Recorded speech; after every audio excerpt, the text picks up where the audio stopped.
قسط number 14 part number 2۔ ایک تاجر نے کہا، ہم ان کی عزت بچانا چاہتے تھے مگر ہم سے بھول ہوئی۔ فخر المصری کی نگاہیں لڑکی پر جمی ہوئی تھیں۔ اس نے اتنی خوبصورت لڑکی پہلے کبھی نہیں دیکھی تھی۔ خیمے میں خاموشی طاری ہو گئی جسے کرسٹوفر نے توڑا۔ اس نے کہا، تم عرب سے آئے ہو یا مصری ہو؟ مصری، فخر نے کہا۔ میں 2 جنگیں لڑ چکا ہوں اس لیے مجھے یہ عہدہ دیا گیا ہے۔ سوڈانی فوج کہاں ہے جس کا سالار ناجی ہے؟ کرسٹوفر نے پوچھا۔ اس فوج کا ایک سپاہی بھی ہمارے ساتھ نہیں آیا، فخر نے جواب دیا۔ جانتے ہو ایسا کیوں ہوا ہے؟ کرسٹوفر نے کہا۔ سوڈانیوں نے صلاح الدین ایوبی کی امارات اور کمان کو تسلیم نہیں کیا۔ وہ فوج اپنے آپ کو آزاد سمجھتی ہے۔ ناجی نے سلطان ایوبی کو بتایا تھا کہ وہ مصر سے چلے جائیں کیونکہ وہ غیر ملکی ہیں۔ اسی لیے ایوبی نے مصریوں کی فوج بنائی اور لڑانے کے لیے یہاں لے آیا۔ اس نے تم لوگوں کو شرافت اور نیکی کا جھانسا دیا اور خود عیش کر رہا ہے۔ کیا تمہیں مال غنیمت ملا ہے؟ اگر تمہیں ملا بھی تو سونے چاندی کے 2 ٹکڑے مل جائیں گے۔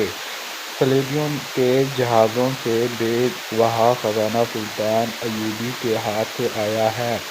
وہ سب رات کے اندھیرے میں سینکڑوں اونٹوں پر لاد کر قاہرہ روانہ کر دیا گیا ہے جہاں سے دمشق اور بغداد چلا جائے گا۔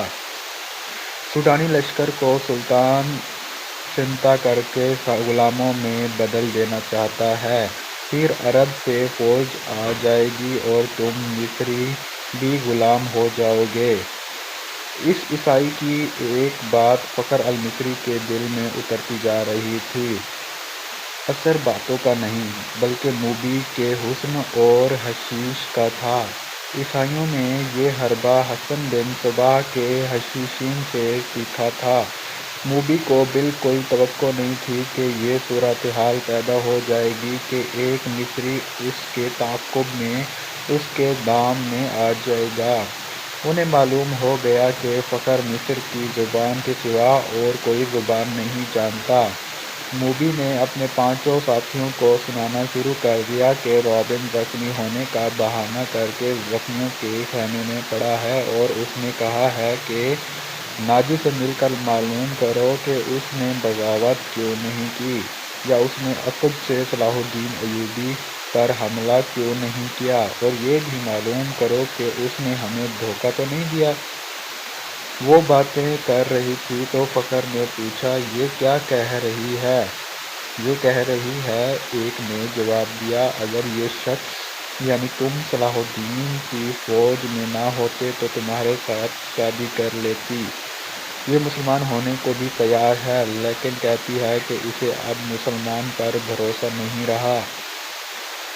فخر نے بے تابی سے لپک کر لڑکی کو بازو سے پکڑا اور اپنی طرف گھسیٹ کر کہا، اگر میں بادشاہ ہوتا تو خدا کی قسم تمہارے خاطر تخت اور تاج قربان کر دیتا۔ اگر شرط یہی ہے کہ میں سلطان صلاح الدین ایوبی کی دی ہوئی تلوار پھینک دوں تو یہ لو۔ اس نے کمربند سے تلوار کھولی اور نیام سمیت لڑکی کے قدموں میں ڈال دی۔ کہا، میں اب سے ایوبی کا سپاہی اور کماندار نہیں ہوں، مگر ایک شرط اور بھی ہے۔ لڑکی نے کہا، میں اپنا مذہب تمہاری خاطر ترک کر دیتی ہوں لیکن صلاح الدین ایوبی سے انتقام ضرور لوں گی۔ کیا اسے میرے ہاتھ سے قتل کروانا چاہتی ہو؟ فخر نے پوچھا۔ لڑکی نے اپنے آدمیوں کی طرف دیکھا۔ سب نے ایک دوسرے کی طرف دیکھا۔ آخر کرسٹوفر نے کہا، ایک صلاح الدین ایوبی نہ رہا تو کیا فرق پڑے گا؟ ایک اور سلطان آ جائے گا، وہ بھی ایسا ہی ہوگا۔ مصریوں کو آخر غلام ہی ہونا پڑے گا۔ تم ایک کام کرو، سوڈانیوں کے سالار ناجی کے پاس پہنچو اور یہ لڑکی اس کے سامنے اسے بتائے گی کہ سلطان صلاح الدین ایوبی اصل میں کیا ہے اور اس کے ارادے کیا ہیں۔ ان لوگوں کو یہ تو علم تھا کہ ناجی کا خلیجیوں کے ساتھ رابطہ ہے اور موبی اس کے ساتھ بات کرے گی، لیکن انہیں یہ علم نہیں تھا کہ ناجی اور اس کے سالار خفیہ طریقے سے مروا دیے گئے ہیں۔ اس تک لڑکی کو ہی جانا تھا، اس کا اکیلے جانا ممکن نہیں تھا۔ اتفاق سے انہیں فخر المصری مل گیا، لہٰذا اسی کو استعمال کرنے کا فیصلہ ہو گیا۔ یہ آدمی کیونکہ سلطان ایوبی کی نظر میں آ گئے تھے، اس لیے وہ اس کی نظر میں ہی رہنا چاہتے تھے۔ اس کے علاوہ انہوں نے موبی سے سن لیا تھا کہ اس نے شعبہ جاسوسی اور تخریب کاری کا سربراہ ابن رابن اسی کیمپ میں ہے اور فرار ہوگا، اس لیے وہ اس کی مدد کرنے کے لیے بھی وہاں موجود رہنا چاہتے تھے۔ ان کے ارادے معلوم نہیں کیا تھے۔ صلاح الدین ایوبی پر چلایا گیا تیر فتح ہو گیا، انہیں سلطان ایوبی کے سامنے لے جایا گیا تھا۔ اس کا بہروپ اور ڈرامہ کامیاب رہا، لیکن ان کا مشن تباہ ہو گیا تھا، لہٰذا اب وہ بدلی ہوئی صورتحال اور ملاقات سے فائدہ اٹھانے کی کوشش کر رہے تھے۔ فخر المصری حسن اور حشیش کے جال میں آ گیا تھا۔ اس نے واپس کیمپ میں نہ جانے کا فیصلہ کر لیا تھا۔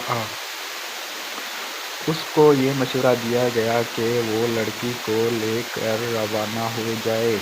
ان لوگوں نے اسے اپنا ایک اونٹ دے دیا، پانی کا ایک مشکیزہ دیا اور تھیلے میں کھانے کا بہت سارا سامان ڈال دیا۔ ان اشیاء میں کچھ ایسی تھیں جن میں حشیش ملی ہوئی تھی۔ موبی کو ان کا علم تھا۔ فخر کو ایک لمبا چوغا اور تاجروں والی دستار پہنا دی گئی۔ لڑکی اونٹ پر سوار ہوئی، اس کے پیچھے فخر سوار ہو گیا اور اونٹ چل پڑا۔ فخر گرد و پیش سے بے خبر تھا اور وہ اپنے ماضی سے بھی بے خبر ہو گیا تھا۔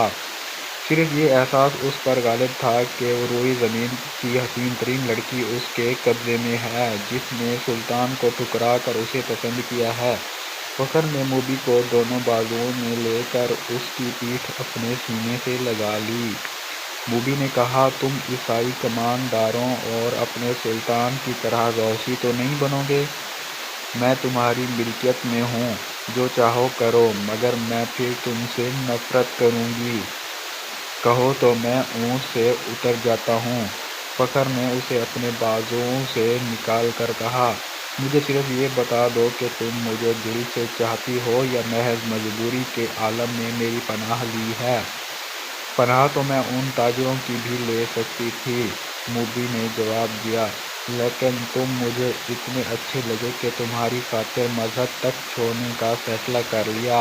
اس نے جذباتی باتیں کر کے فخر کے اعصاب پر قبضہ کر لیا۔